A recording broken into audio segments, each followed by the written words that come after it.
지난 대선을 거치면서 국민의힘과 더불어민주당의 양당 체제는 더욱 공고해졌지만 정치에 대한 불신도 커지면서 무당층도 급격하게 늘어났습니다. 총선이 1년도 남지 않은 시점, 양당 틈새를 노린 제3지대 논의가 움트기 시작했는데요. 정치권의 변화의 파장이 될 수 있을까요? 조성호 기자가 전해드립니다. 민주당의 양곡관리법 단독 처리, 대통령의 거부권 행사에 이은 재표결 과정은 양보를 모르는 양당 극단적 갈등의 단면을 여실히 보여줍니다. 양곡관리법이 대통령께서 거부권을 행사하셨는데 매우 좀 유감이고 아쉽습니다. 힘든 국민들한테 얼마나 불편을 줄지 걱정이 많이 됩니다.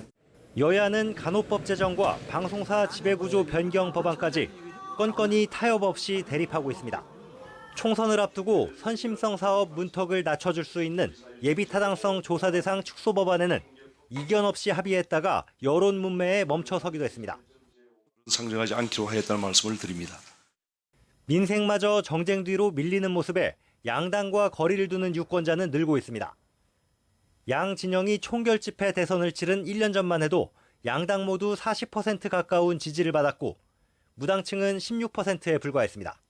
하지만 1년 만에 2배로 급증했고 그만큼 양당은 지지를 잃었습니다. 그렇다 보니 국민의힘도 민주당도 아닌 제3지대를 펼치려는 움직임도 꿈틀댑니다. 비주류 소장파 정치인들이 모인 자리에서 금태섭 전 민주당 의원은 신당 창당을 공식화했고 양당 모두 이끌어본 김종인 전 비대위원장이 힘을 실어줬습니다.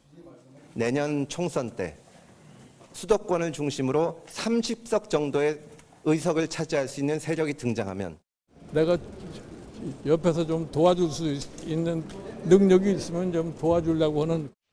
정의당에서도 청년층을 중심으로 진영 정치를 극복하자는 취지의 정치 모임을 띄웠습니다. 하지만 정당 역사를 보면 제3세력 전망이 그리 밝진 않습니다.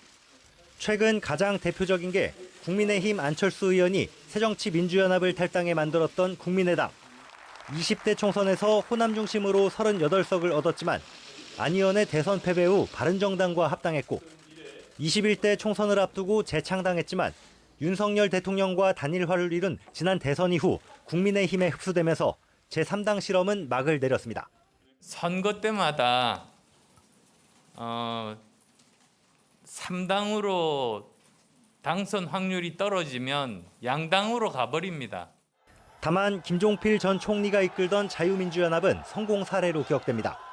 충청을 기반으로 1996년 총선에서 50석을 확보한 뒤 새정치국민회의와 손잡고 김대중 정부 출범을 도왔습니다.